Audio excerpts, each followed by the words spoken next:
നിങ്ങളുടെ ജീവിതത്തിലെ ഏറ്റവും മോശം സമയമാണ് ഇനി വരാൻ പോകുന്നത്. ഒരുപാട് അപമാനങ്ങളും അവഹേളനങ്ങളും ഒക്കെ സഹിക്കേണ്ടി വരും.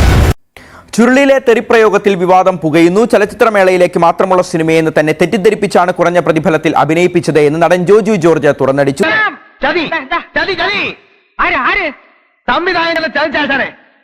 ചുരുളി എന്നുള്ളത് ഈ തെറി പറയണ വേഷൻ അവാർഡിന് അയക്കുള്ളൂ എന്ന് പറഞ്ഞതിൻ്റെ പേരിൽ തെറി പറഞ്ഞ് അഭിനയിച്ചതാണ്. പക്ഷെ അവരത് റിലീസ് ചെയ്തു. അപ്പം ഞാനാണ് ഇപ്പോൾ അത് ചുമന്നുകൊണ്ട് നടക്കുന്നത്. ഇങ്ങനെ ഫെസ്റ്റിവലിന് മാത്രം പോകുന്നു പറയുമ്പോൾ അന്നത്തെ ചിന്തയിൽ ആ ഫെസ്റ്റിവലിൽ പോയി അതവിടെ ഇങ്ങനെ ഇത് പബ്ലിക്കായിട്ട് ഇങ്ങനെ പറയുമെന്ന് വിചാരിച്ചില്ലല്ലോ. എന്നെ തേച്ചതാണല്ലേ.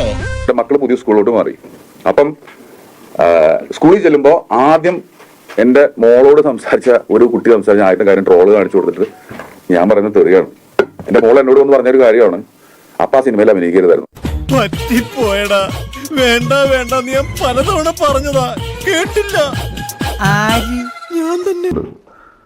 പിന്നെ അതിൻ്റെ പേരിൽ കേസ് വന്നത് എനിക്ക് ഒരാളും വിളിച്ചു ചോദിച്ചില്ല, ഒരു മര്യാദയുടെ പേര് പോലും.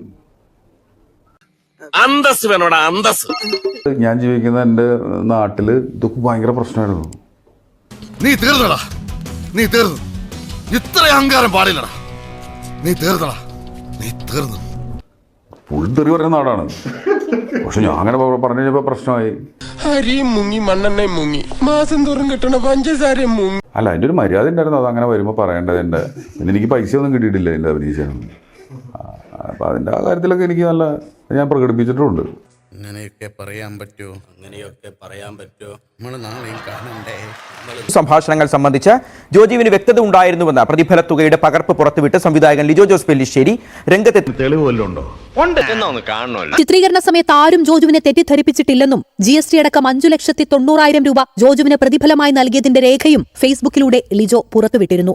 ഞാനൊരു സത്യം പറഞ്ഞ് വിശ്വസിക്കൂ. എനിക്കത് ഓർമ്മയില്ല.